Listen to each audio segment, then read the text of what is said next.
Good morning, सुस्वागतम। और last part अपना राजस्थान के इतिहास का। और राजस्थान के इतिहास में राजस्थान का जो साहित्य है उसका अपन आज लास्ट ये पार्ट है। ठीक है फ्रेंड्स, देखते हैं। राजस्थान के साहित्य में अपना जो योगदान है वो कर्नल जेम्स टोड का सबसे ज़्यादा था। और लास्ट में जो भी साहित्यकार हुए हैं, अब उन सभी साहित्यकारों का स्टेप बाय स्टेप अब इनका विवरण देखते हैं। सबसे पहले कर्नल जेम्स टोड।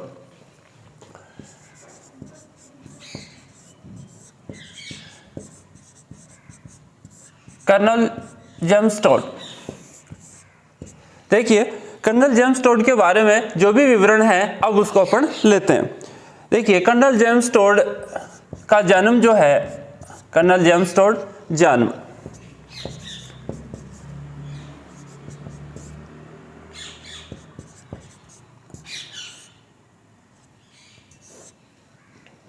'इल्सिंगटन' इंग्लैंड में हुआ था।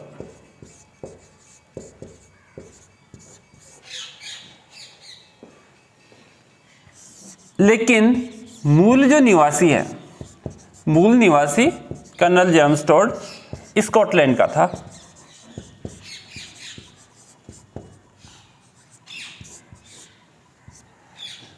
मूल निवासी था स्कॉटलैंड का, लेकिन उसका जन्म इंग्लिस्टन इंग्लैंड में हुआ था।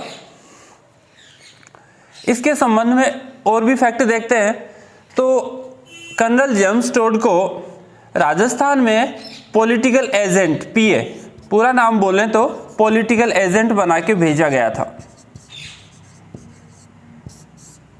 पॉलिटिकल एजेंट बना के इसे भेजा गया राजस्थान में, और भेजा गया 1817 में भेजा गया। और ये पॉलिटिकल एजेंट के रूप में यहाँ राजस्थान में फ्रेंड्स इसने काम किया 1822-23 तक। 1822-23 तक इसने राजस्थान में पॉलिटिकल एजेंट के रूप में काम किया। पॉलिटिकल एजेंट के रूप में काम करते हुए ये राजस्थान की सभी रियासतों में घूमा। और राजस्थान की सभी रियासतों में घूमा तो यहाँ के साहित्य से, यहाँ के रीति रिवाजों से कर्नल जेम्स टोड इतना प्रभावित हुआ कि यहाँ उसने राजस्थान पे एक इतिहास लिखने की बात सोच ली। जहाँ भी गया उसने कुछ इतिहास के पन्नों को समेटा, इतिहास को समेटा, और समेटते समेटते उसने एक राजस्थान का अच्छा खासा पुलिंदा ग्रंथ तैयार कर लिया। देखिए जगह जगह घूमा तो घोड़े पे बैठ के घूमता था, तो इसका उपनाम हो गया, नाम हो गया घोड़े वाले बाबा। घोड़े वाले बाबा नाम किसका है? घोड़े वाले बाबा उपनाम पड़ गया किसका? कर्नल जेम्स टोड का, क्योंकि घोड़े पे बैठ के ये घूमता था और जो भी सामग्री इत्यादि है इतिहास से संबंधित उनको वो छानबीन करता था, तो नाम पड़ गया घोड़े वाले बाबा। यहाँ रहते हुए उसने जहाँ पे वो रहा, यानी कि उदयपुर रियासत से संबंधित अजमेर अपना आता है, भीम सिंह था उस समय, तो इसने क्या है कि अजमेर के पास एक गांव है, उसमें यहाँ इसको जगह दी रहने के लिए, तो ये रहा वहाँ टोडगढ़ में। यानी कि गांव था, स्टार्टिंग में यही रहता था उस गांव में, तो उस गांव का आजकल नाम पड़ गया टोडगढ़। तो इस गांव में ये रहता था। अजमेर में है टोडगढ़ अभी आजकल। टोडगढ़ में रहते हुए उसने राजस्थान की रियासतों से संबंधित जो भी विवरण है फ्रेंड्स प्रस्तुत किया, समेटा उसको, और समेटते समेटते उसने एक अच्छा खासा ग्रंथ तैयार किया। और ये जो पहला उसका जो ग्रंथ है, फर्स्ट ग्रंथ, इसका अभी यहां पे इसके विवरण लेते हैं। एनाल्स एंड एंटिक्विटीज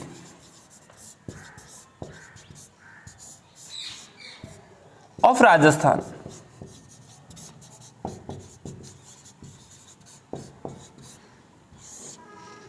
ये इसका फर्स्ट ग्रंथ है, annals and antiquities of Rajasthan. इस ग्रंथ में क्या बात करता है ये देखिए। हालांकि जब ये राजस्थान में था, यानी कि 1822-23 में ये था, तो इसको क्यों निकाला यहाँ से ये भी देखते हैं। तो क्या हुआ था फ्रेंड्स कि राजस्थान के रियासती शासकों के इसका लगाव इतना अधिक हो गया था कि ब्रिटेन के उच्चाधिकारियों को इसके काम पे शक होने लगा, और उसने इसको क्या है 1823 में इसको वहां से वापस भेज दिया। तो यहाँ पे जब ये आया तो एक भीलवाड़ा का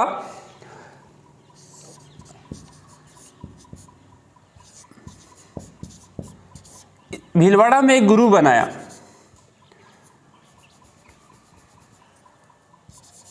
ज्ञानचंद को, जैन यति ज्ञानचंद को इसको गुरु बनाया। ये इसका गुरु था, किसका? कर्नल जेम्स टोड का। भीलवाड़ा में था, ज्ञानचंद्र जैन यति उसको गुरु बनाया।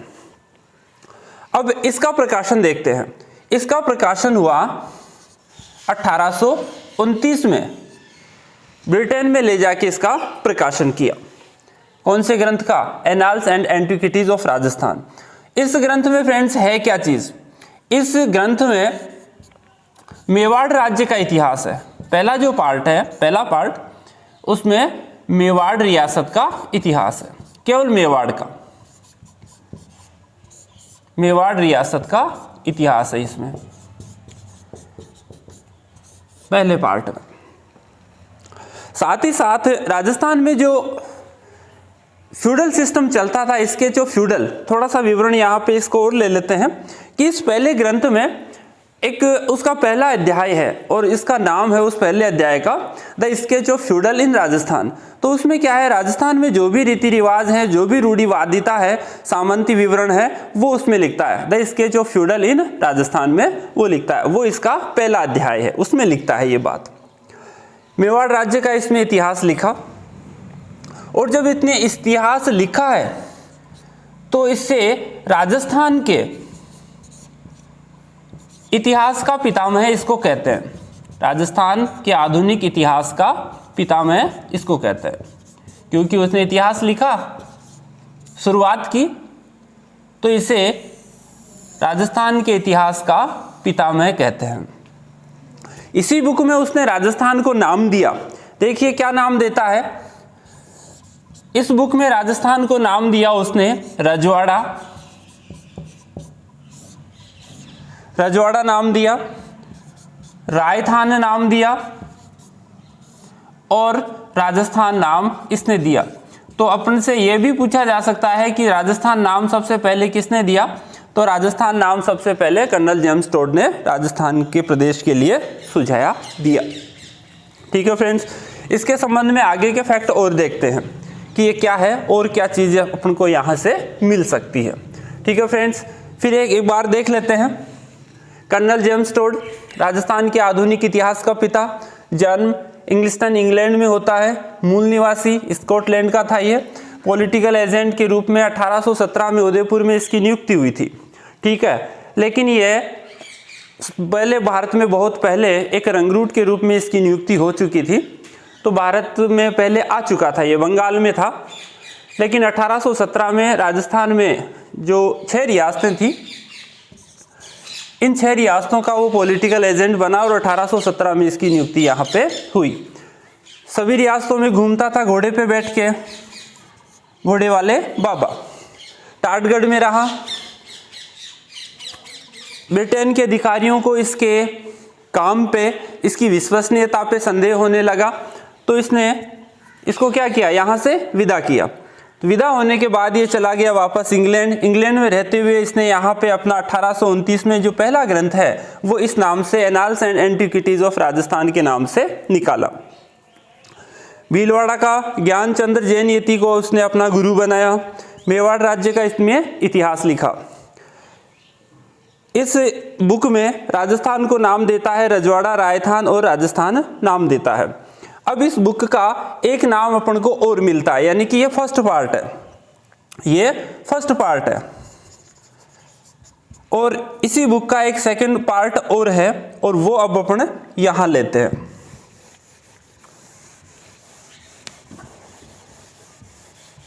इस बुक का एक नाम और है और वो इसका सेकंड पार्ट है। और वो पार्ट देखिए कौन सा है, इस बुक का second part, the central and western, the centre and western Rajput states of Rajasthan. ये इसका एक नाम और है, यानी कि इस बुक का पहला पार्ट ये है, सेकंड पार्ट ये है। तो इस बुक का नाम अपन को ये भी मिलता है और ये भी मिलता है, the central and western Rajput states of Rajasthan नहीं, इंडिया।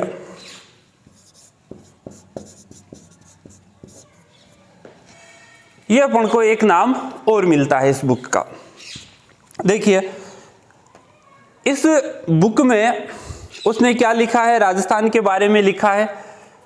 इसमें यानी कि फर्स्ट पार्ट में तो उसने मेवाड़ का इतिहास लिखा है। इसमें देखिए इसमें क्या क्या लिखता है। इसमें वो लिखता है मारवाड़, बूंदी, बीकानेर और जयपुर से संबंधित, जयपुर रियासत से संबंधित विवरण वो लिखता है इस पार्ट में। पहले पार्ट में सिर्फ मेवाड़ और दूसरे पार्ट में मारवाड़, बूंदी, बीकानेर और जयपुर और साथ ही राजस्थान की जो छोटी बड़ी रियासतें हैं उनसे संबंधित विवरण है इसका अपन को मिलता है। ठीक है फ्रेंड्स, अब देखते हैं नेक्स्ट। इसकी एक और बुक है, वो इसकी एक बुक और थी और उसका प्रकाशन इसने 1832 में किया था। अब इसकी ये जो पहली और फर्स्ट और ये वाली बुक है एनाल्स वाली और इसका नाम ये जो मिलता है, अगर इसका संपादन पूछे, अगर ये प्रश्न अपने लिए इंपॉर्टेंट है, संपादन कि annals and antiquities of Rajasthan and the central and western Rajput states of India वाला, अगर इसका संपादन पूछे तो इसका संपादन ब्रिटेन में ही हुआ था और इसका संपादन, इस बुक का संपादन किया था विलियम क्रूक ने। विलियम क्रूक ने इस बुक का संपादन किया था। अब इसकी सेकंड बुक ले लेते हैं, ये इसकी फर्स्ट यानी कि पार्ट सेकंड। अब इसकी एक दूसरी बुक और थी, देखिए ट्रेवलर्स इन वेस्टर्न इंडिया, ये इसकी एक दूसरी बुक थी। ट्रेवल्स इन वेस्टर्न इंडिया, ये इसकी एक बुक और मिलती है और इसका प्रकाशन 1832 में हुआ था। दो बुक इसकी है। साथ ही इस बुक में क्या है, इस बुक में है कि जो वेस्टर्न पार्ट है अपना राजपूताना राजस्थान है उससे संबंधित, देखो जमींदारी की ये बात करता है, उस समय जमींदारी प्रथा थी तो जमींदारी जो प्रथा थी उसकी बात करता है। साथ ही राजस्थान में जो भी रीति रिवाज है वो इत्यादि की बात करता है। तो इस संबंध में इसके यही विवरण अपन को मिलते हैं।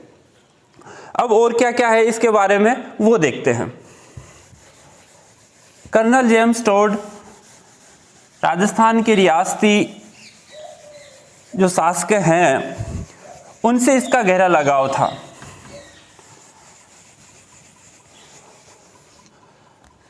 इसके संबंध में और क्या विवरण है ये देखते हैं।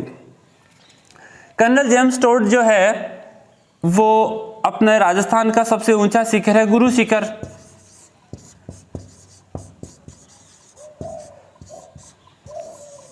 गुरु शिखर, माउंट आबू में गुरु शिखर, तो इस गुरु शिखर को कहता है संतों का शिखर।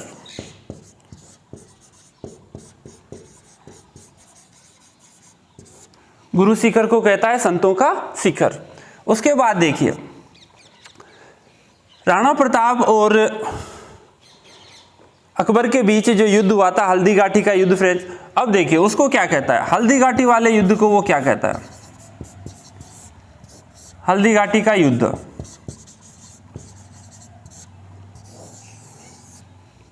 अकबर और राणा प्रताप के बीच में, और राणा प्रताप से लड़ाई लड़ी थी अकबर के सेनापति मान सिंह ने। तो हल्दी घाटी के युद्ध 1576 में हुआ। तो उसको क्या कहता है, इस युद्ध को कहता है मेवाड़ की थर्मोपल्ली कहता है।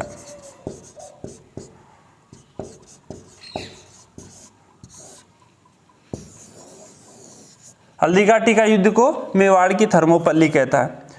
अब दिवेर का युद्ध हुआ था। इस दिवेर के युद्ध के बाद से महाराणा प्रताप ने अपने सारे जो हारे हुए प्रदेश थे उन हारे हुए प्रदेशों को यहाँ से जीतना चालू किया था और ये अक्टूबर 1582 में हुआ था।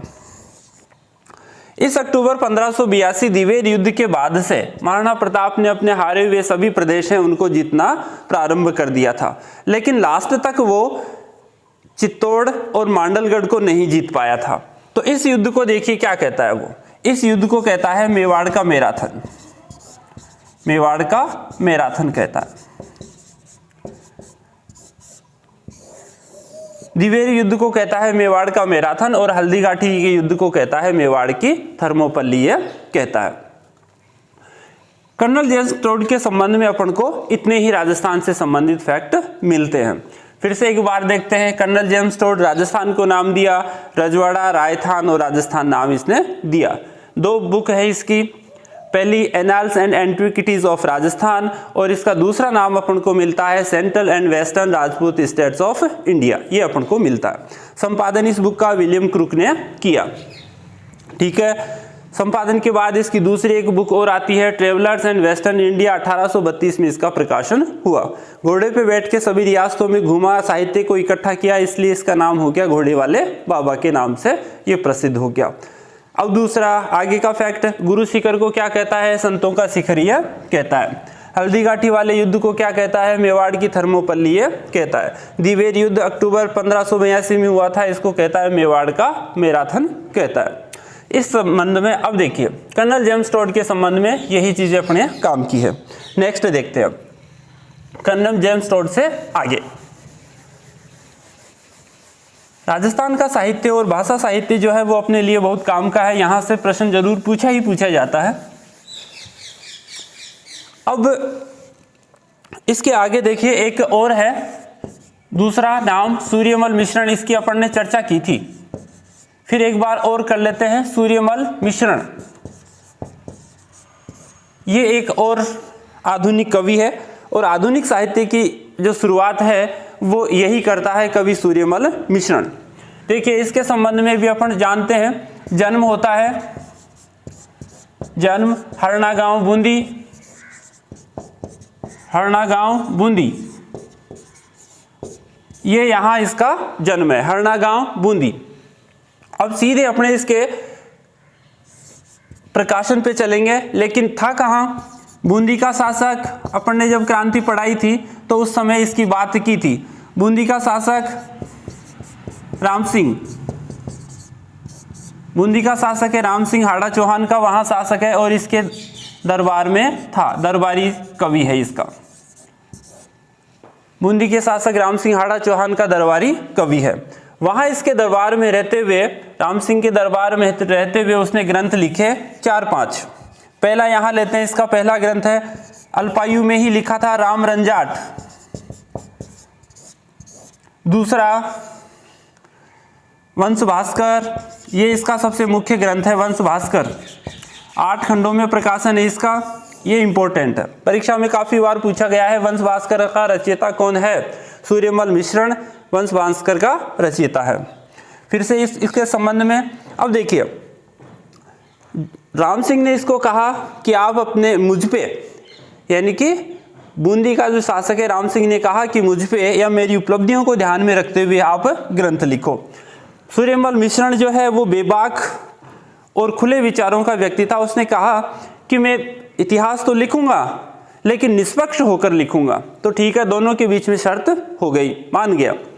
लेकिन सूर्यमल मिश्रण ने जब राम सिंह की कमियों को लिखना चालू किया तो राम सिंह ने उस ग्रंथ को लिखना बंद करवा दिया और फिर इस ग्रंथ को लिखा उसके दत्तक पुत्र मुरारीदान ने। ये मुरारीदान ने लिखा, लेकिन मुरारीदान यहां नहीं रहा। फिर से देखते हैं मुरारीदान कहां गया। ये मुरारीदान चला गया जोधपुर, जोधपुर गया और जोधपुर में शासक जसवंत सिंह के यहां चला गया। जसवंत सिंह के पास ये गया, जसवंत सिंह सेकंड के पास ये चला गया और जसवंत सिंह सेकंड के पास रहते हुए उसने इस ग्रंथ को पूरा किया। वहां रहते हुए उसने जसवंत सिंह पे भी एक ग्रंथ लिखा मुरारी दान ने, जसवंत जसोभूषण, जसवंत जसोभूषण इसने ग्रंथ लिखा। कहाँ रहते हुए? इस जसवंत सिंह के पास रहते हुए उसने ये जसवंत जसोभूषण ग्रंथ लिखा और साथ ही साथ अपने ख्यात की भी बात की थी, जोधपुर की ख्यात वो भी इसने लिखी यहाँ पे। ठीक है, राम रंजाट हो गया, वंश भास्कर हो गया। इसका एक तीसरा ग्रंथ है वीर सतसई, वीर सतसई, ये अपने लिए इंपॉर्टेंट है। वीर सतसई किससे रिलेटेड है? 1857 की क्रांति से रिलेटेड है। इस वीर सतसई में एक पात्र है साकल हीटा सिंह, यानी कि ये आदमी जो है, ये कवि जो है वो सबसे ज्यादा प्रभावित था किससे? तात्या टोपे से सर्वाधिक प्रभावित था और तात्या टोपे को ही ध्यान में रखते हुए उसने वीर सतसई ग्रंथ लिखा है। और उसमें जो इसका पात्र है जो युद्ध लड़ता है उसकी बात फिर से करते हैं, वो पात्र है साकल हीटा सिंह, यानी कि तात्या टोपे से प्रभावित था और तात्या टोपे को ही ध्यान में रखते हुए उसने वीर सतसई ग्रंथ लिखा। और इस वीर सतसई ग्रंथ में उसने सभी रियासती शासकों को ये पत्र लिखा था, ईला न देनी आपनी, ये वाला, ईला न देनी आपनी हालरिया हुलराय, पुत सिखावे पालना मरण बढ़ाई जाए। तो इस तरह से राजस्थानी रियासती शासकों को उन्होंने पत्र लिखा था और ये मांग की थी कि आप इस क्रांति में, इस संघर्ष में अपने क्रांतिकारी भाइयों का, विद्रोही भाइयों का साथ दें, ना कि अंग्रेजों का। लेकिन ऐसा हो नहीं पाया, सभी रियासती शासकों ने लगभग अंग्रेजों की ही सहायता की।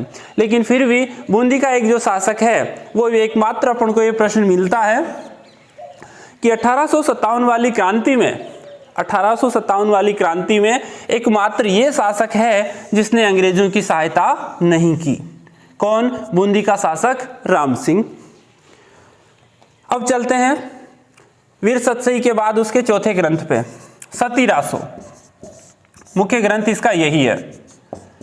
सती रासो पे यह सती प्रथा की बात करता है। बस सूर्यमल मिश्रण से संबंधित यही ग्रंथ अपने काम के हैं। नेक्स्ट चलते हैं आगे, ज्यादा समय आपका लेंगे नहीं क्योंकि मैं जानता हूं सभी के लिए अपना जो समय है, टाइम है, वो काफी इंपॉर्टेंट है।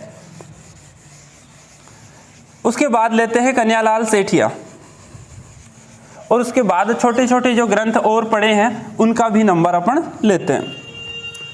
कन्यालाल सेठिया,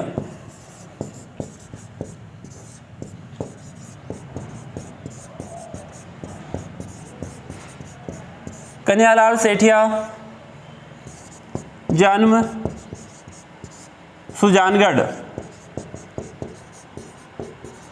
कन्यालाल सेठिया जन्म सुजानगढ़ और सुजानगढ़ पड़ता है चूरू, जन्म सुजानगढ़ और चूरू में है। इसकी रचनाएं देखते हैं। सबसे पहले सीधा अपन उन पे चलते हैं, इसकी रचनाओं पे चलते हैं। इसकी रचनाएं देखिए कौन कौन सी है। कन्यालाल सेठिया की रचनाएं देखते हैं। सबसे पहला है उसकी वन फूल, जो सबसे ज़्यादा इंपॉर्टेंट है अपने लिए। वन फूल, धरती धोरारी, धरती धोरारी, पहला ग्रंथ वन फूल, दूसरा धरती धोरारी। और उसके बाद देखिए सबसे इंपॉर्टेंट उसका ग्रंथ जो परीक्षा में पूछा ही पूछा जाता है, पाथल और पीथल। ये परीक्षा में खूब पूछा गया है। पाथल और पीथल कौन है, यानी कि ये इसके ग्रंथ का रचयिता कौन है। पाथल और पीथल तो कन्यालाल सेठिया। लेकिन ये भी पूछा गया है कि पाथल और पीथल है कौन, पाथल और पीथल है कौन। तो पाथल कौन है? महाराणा प्रताप सिंह, महाराणा प्रताप। जो मेवाड़ के शासक हैं वो महाराणा कहलाते हैं, ना कि महाराजा कहलाते हैं, क्योंकि महाराजा वो किसको मानते हैं? एकलिंग जी को ही महाराजा मानते हैं, तो सभी महाराणा। तो इस ग्रंथ में पाथल कौन है? पाथल है महाराणा प्रताप। और पीथल कौन है? पीथल है पृथ्वीराज राठौड़। इसकी अपन ने चर्चा की थी, पृथ्वीराज राठौड़। तो एक बार फिर से और कर लेते हैं कि पृथ्वीराज राठौड़ है कौन।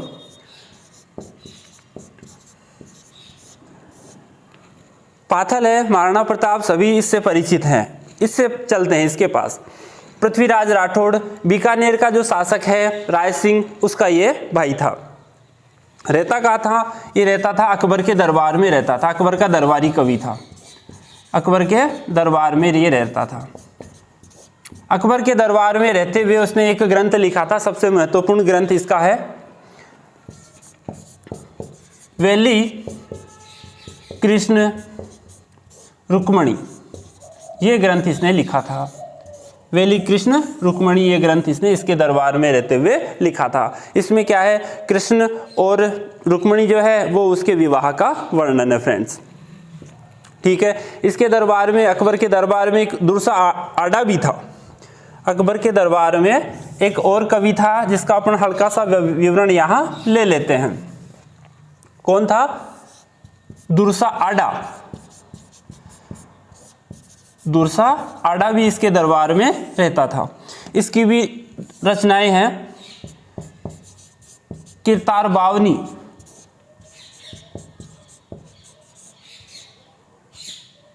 ये इसकी रचना थी। और एक ग्रंथ इसका और मिलता है, याद नहीं आ रहा, लेकिन इसका एक ग्रंथ है और वो अपन ने इसकी चर्चा पहले कर ली थी। ठीक है फ्रेंड्स। अब नेक्स्ट चलते हैं इसी के पास।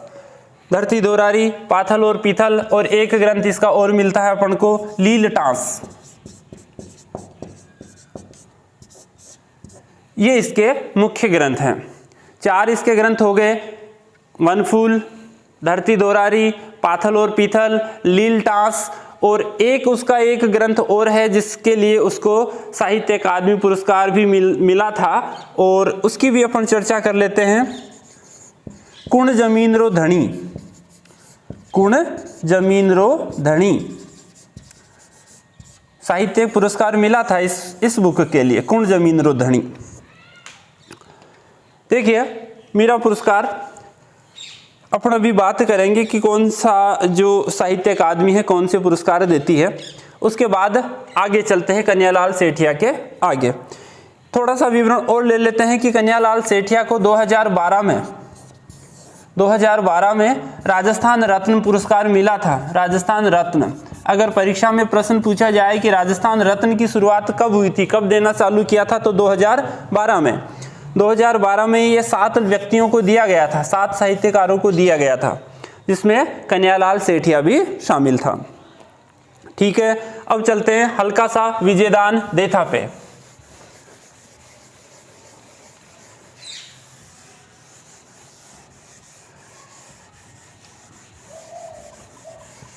विजयदान देथा, जिसको बिज्जी के नाम से भी जानते हैं।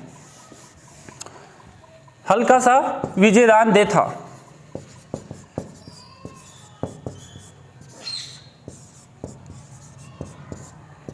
इसको बिज्जी उपनाम से भी जाना जाता है। बिज्जी,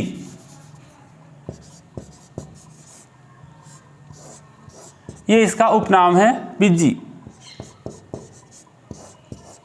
विजयदान देथा बिज्जी उपनाम से भी जाना जाता है। इसने बहुत सारे ग्रंथ लिखे हैं और उस ग्रंथों पे बॉलीवुड में फिल्म भी बनाई गई है। जैसे पहली है, अमोल पालेकर ने बनाई थी। तो विजयदान देथा, इसको भी राजस्थान रत्न मिला था 2012 में। इसका एक ग्रंथ है वो अपने काम का है, बातारी फुलवारी। बातारी फुलवारी 14 खंडों का है, बस अपने ये चीज काम की है। बातारी फुलवारी इसका एक ग्रंथ है, प्रसिद्ध ग्रंथ है और बहुत बड़ा ग्रंथ है, 14 खंडों में यह है। विजयदान देथा से संबंधित इतना ही। अब छोटे छोटे भी ग्रंथ जो है वो लिखे गए हैं, उनको अपन समेटते हैं। ठीक है। जो विशेष रूप से ज़्यादा लिखे हुए प्रसिद्ध नहीं है, लेकिन फिर भी परीक्षा में प्रश्न उससे पूछे जाते हैं। ठीक है। अब एक राजस्थानी भाषा का शब्दकोश किसने तैयार किया, ये अपन से पूछा जाता है। राजस्थानी भाषा का शब्दकोश, ये अपने काम का है। राजस्थानी भाषा का शब्दकोश किसने तैयार किया? बहुत काम का प्रश्न है ये अपने, वेरी वेरी मोस्ट है परीक्षा के लिए। राजस्थानी भाषा का शब्दकोश किसने तैयार किया? सीताराम लालस। सीताराम लालस। बस साथ ही साथ अब और ग्रंथ देखते हैं। नागर समुच्चय, नागर समुच्चय, ये ग्रंथ देखिए नागर समुच्चय। नागर समुच्चय किशनगढ़, महाराजा किशनगढ़ का शासक था। किशनगढ़, किशनगढ़ का शासक सावंत सिंह, मणिठणी वाला ही वही है सावंत सिंह, जिसको नागरीदास भी कहते हैं। नागरीदास किशनगढ़ का शासक है सावंत सिंह। सावंत सिंह जो है वो कृष्ण का बहुत बड़ा भक्त था। कृष्ण का बहुत बड़ा भक्त था। हर बार जब कृष्ण की पूजा करता था, कृष्ण के गले में हार चढ़ाता था और दूसरे दिन जो है वो उसी हार को खुद पहनता था। मणिठणी इसकी प्रेमिका थी और उसी पे अपने पढ़ते हैं कि किशनगढ़ की जो शैली है, वो एक जो चित्र बनाया था मणिठणी का, वो इसी से रिलेटेड है। इसने जो भी ग्रंथ लिखे उसका एक पूरा खंड है और उस पूरे खंड को कहा जाता है नागर समुच्चय, और ये इसने सावंत सिंह ने खुद लिखा था, नागर समुच्चय। अब चलते हैं, जयपुर रियासत में भी एक शासक था, उसकी भी बात अपन यहां कर लेते हैं। ब्रजनिधि ग्रंथावली, ब्रजनिधि ग्रंथावली। देखिए ब्रजनिधि ग्रंथावली, इसमें भी एक शासक है और जयपुर का है प्रताप सिंह, सवाई प्रताप सिंह। सवाई प्रताप सिंह, यहां से रिलेटेड अभी प्रश्न आया था, अभी हाल ही में परीक्षा में प्रश्न पूछा गया था कि सवाई प्रताप सिंह ग्रंथ कौन सा है, ब्रजनिधि ग्रंथावली। सवाई प्रताप सिंह खुद ग्रंथ लिखता था और ब्रजनिधि के नाम से लिखता था, ब्रजनिधि नाम से वो काव्य रचना करता था। सवाई प्रताप सिंह के दरबार में देखिए एक गंधर्व बाईसी थी।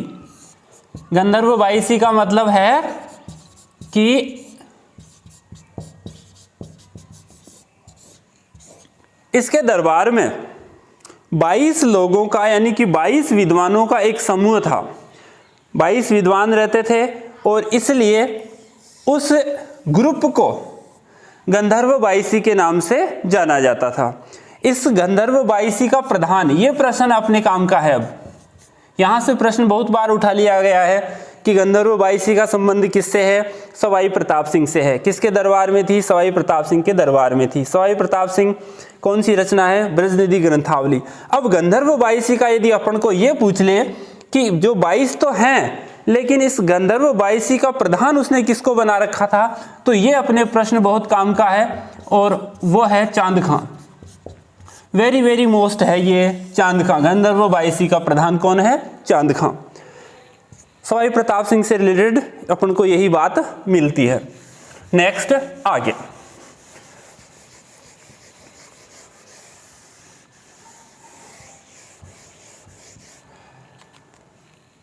अब छोटे छोटे ग्रंथ और भी हैं जिसका जो विवरण है वो अपन अब यहां लेते हैं। देखिए बिहारी सतसई, महाकवि बिहारी ने लिखी थी, बिहारी सतसई, इसको भी ले लेते हैं।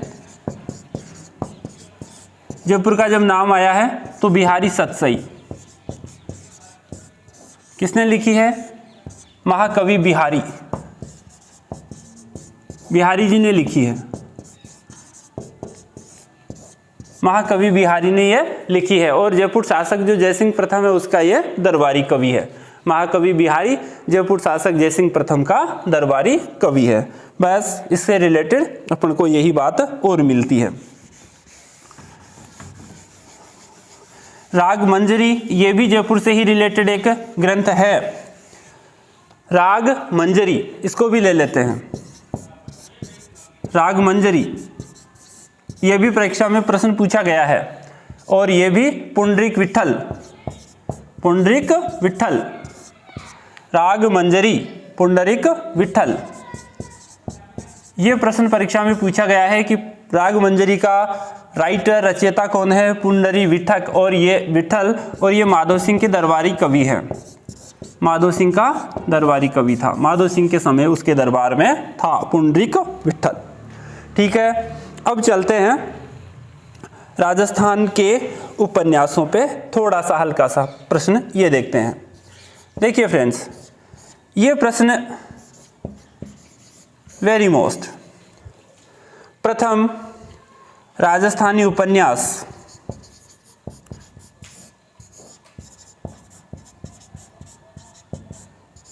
प्रथम राजस्थानी उपन्यास कौन सा है? प्रथम राजस्थानी उपन्यास है कनक सुंदर। कनक सुंदर ये अपना प्रथम राजस्थानी उपन्यास है। प्रथम राजस्थानी कहानी,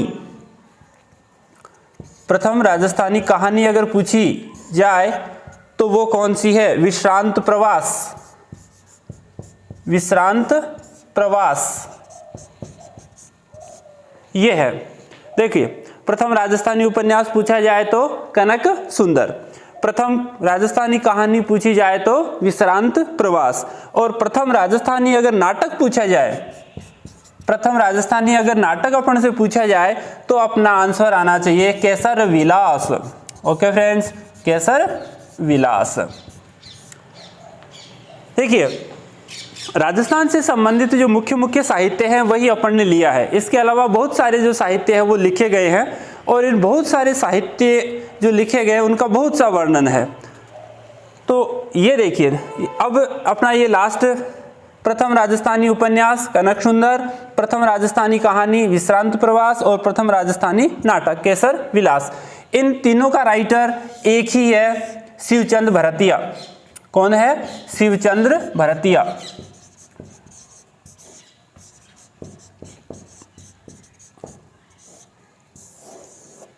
बस इससे रिलेटेड अपन को ये चीज अपन और देख लेते हैं, शिवचंद भरतिया। अब नेक्स्ट, राजस्थानी साहित्य के विकास के लिए बहुत सारी संस्थाएं भी बनी हैं। राजस्थानी साहित्य के लिए फ्रेंड्स बहुत सारी संस्थाएं बनी हैं और उनका विकास है, अभिलेखागार भी बना है। तो उन सभी की अब बातें अपन यहाँ एक शॉर्ट में कर लेते हैं।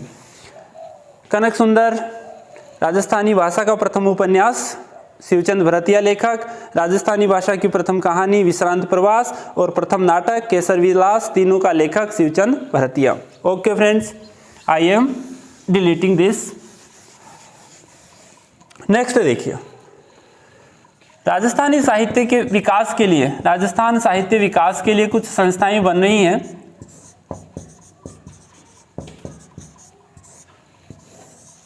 कौन कौन सी हैं देखते हैं। पहली, राजस्थान साहित्य अकादमी।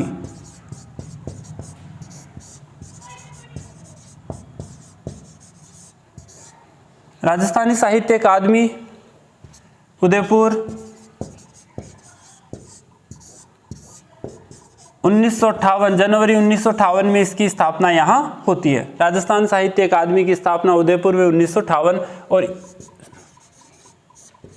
जनवरी 1958 में इसकी स्थापना होती है। राजस्थान साहित्य अकादमी जो है वो एक पत्रिका का प्रकाशन भी करती है, मासिक पत्रिका प्रकाशन करती है वो, और वो है मधुमती। परीक्षा में प्रश्न पूछा जा चुका है, मधुमती पत्रिका का प्रकाशन करती है। साथ ही राजस्थान साहित्य अकादमी जो है वो इसका सबसे बड़ा पुरस्कार है, ये अपने काम का है सबसे बड़ा पुरस्कार। ये प्रश्न परीक्षा में पूछा जा चुका है कि राजस्थान साहित्य अकादमी का सबसे बड़ा पुरस्कार कौन सा है? मीरा पुरस्कार। मीरा पुरस्कार। ओके, ये प्रश्न अपने काम का है, वेरी वेरी मोस्ट पूछा जा चुका है कि राजस्थान साहित्य अकादमी का सबसे बड़ा पुरस्कार है जो साहित्य के क्षेत्र में दिया जाता है राजस्थानी लोगों को, सबसे बड़ा कौन सा? मीरा पुरस्कार। पत्रिका मधुमती और स्थापना उदयपुर। ये उदयपुर की बात चली है तो यहाँ पे एक और देख लेते हैं उदयपुर का ही। उदयपुर में ही ये चीज़ है, पश्चिमी क्षेत्र सांस्कृतिक केंद्र, ये भी है। पश्चिमी क्षेत्र सांस्कृतिक केंद्र यानी कि सांस्कृतिक विकास के लिए इंडिया लेवल पे 7 जगह पे यानी कि 7 संस्थान स्थापित है फ्रेंड्स। फिर से देखिए, ये केंद्र सरकार का है। केंद्र सरकार ने क्या है कि पूरे इंडिया में सांस्कृतिक विकास के लिए कुछ संस्थाएं बनाई हैं और वो टोटल हैं 7। तो अपने राजस्थान में देखिए, यह है पश्चिमी क्षेत्र सांस्कृतिक केंद्र है और ये भी कहाँ है, ये भी अपना उदयपुर में है। देखिए कौन कौन से राज्यों का यहाँ पे है, ठीक है। तो यहाँ एक तो राजस्थान में है, तो राजस्थान से संबंधित है, यानी कि राजस्थान साहित्यिकी या सांस्कृतिक केंद्र है, तो राजस्थान के सांस्कृतिक उत्थान के लिए काम करता है। यहाँ पे है महाराष्ट्र है, महाराष्ट्र के साथ में गुजरात भी है और गुजरात के साथ गोवा भी है, यानी कि ये 4 राज्यों के सांस्कृतिक केंद्र है, 4 का है ये, और इसका कार्यालय कहाँ है, अपना उदयपुर में है, ठीक है। इसके साथ एक फैक्ट अपना और। नेक्स्ट देखते हैं अगला,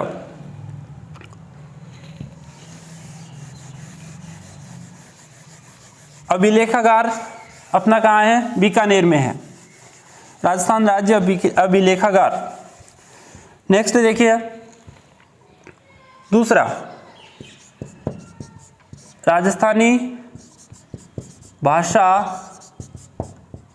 साहित्य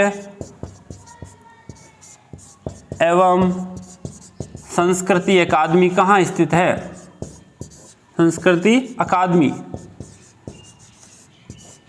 राजस्थानी भाषा साहित्य और संस्कृति अकादमी कहाँ स्थित है, बीकानेर। कहाँ स्थित है, बीकानेर, और स्थापना 1983 में बीकानेर में स्थित है। यहाँ से भी रिलेटेड एक प्रश्न पूछा गया है कि राजस्थानी भाषा साहित्य और संस्कृति अकादमी, ये तो पूछा गया है कि कहाँ स्थित है, साथ ही साथ ये भी पूछा गया है कि ये भी एक पत्रिका का प्रकाशन करती है और इस पत्रिका का नाम है जागती ज्योत। जागती ज्योत, जाग रही है ज्योत। 3rd ग्रेड टीचर्स 2004 में ये प्रश्न पूछा गया था, जागती ज्योत, जो मुझे अच्छी तरह से याद है कि ये प्रश्न आया था। जागती ज्योत पत्रिका का प्रकाशन करती है। इससे नेक्स्ट अब आगे और चलते हैं।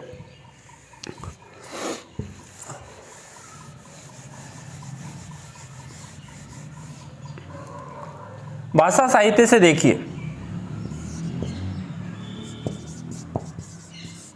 राजस्थानी हिंदी भाषा अकादमी, राजस्थान हिंदी भाषा अकादमी,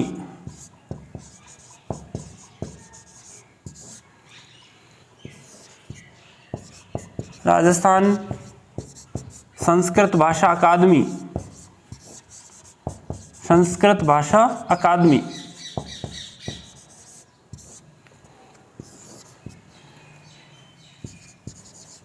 उर्दू भाषा अकादमी,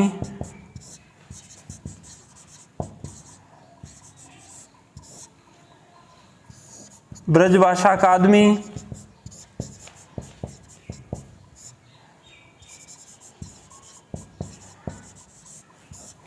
और सिंधी भाषा अकादमी।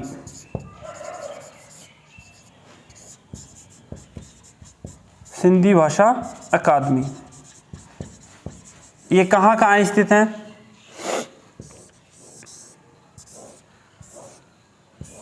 जयपुर। ये सभी अकादमी जयपुर में स्थित है। अब इनमें से कौन सी है? देखिए, ब्रज भाषा अकादमी जो पत्रिका का प्रकाशन करती है वो है ब्रज शतदल। ब्रज शतदल ये इसकी पत्रिका है। किसकी? ब्रज भाषा अकादमी की है। ब्रज शतदल पत्रिका का ये प्रकाशन करती है, ब्रज शतदल। सिंधी अकादमी है, रिहाण पत्रिका का प्रकाशन करती है। रिहाण ये पत्रिका है इसकी, इसका प्रकाशन करती है। नेक्स्ट अब देखते हैं राजस्थान का अभिलेखागार। राजस्थान अभिलेखागार कहाँ स्थित है? मोस्ट इंपॉर्टेंट क्वेश्चन, ये बीकानेर में स्थित है। बीकानेर में स्थित है। स्थापना 1955 में हुई थी, पहले जयपुर में हुई थी, बाद में स्थानांतरित कर दिया गया बीकानेर में। तो पूछा जाएगा कि राजस्थान अभिलेखागार मुख्यालय कहाँ स्थित है, तो बीकानेर में स्थित है। 1955 में इसकी स्थापना हुई थी, पहले जयपुर में, बाद में हो गई बीकानेर स्थानांतरित। ओके फ्रेंड्स, साहित्य से रिलेटेड ये चीज़ें अपन को और मिल जाती है। इसके अलावा भी साहित्य से संबंधित बहुत सारे जो प्रश्न हैं वो अपन से पूछे जाते हैं। और देखिए, राजस्थान को साहित्य जो है वो काफ़ी समृद्ध साहित्य है, और कहीं ना कहीं जो साहित्य है वो एक दूसरे से जुड़ा हुआ भी कहीं ना कहीं अपन को मिलता है। इनके अलावा भी और कुछ साहित्य जो लिखा गया है उसकी बात अपन और कर लेते हैं। देखिए फ्रेंड्स, ये तो है साहित्य विकास के लिए जो संस्थाएं काम करती है उनकी बात। राजस्थान का जो साहित्य है काफी समृद्ध साहित्य राजस्थान का अपन को मिलता है।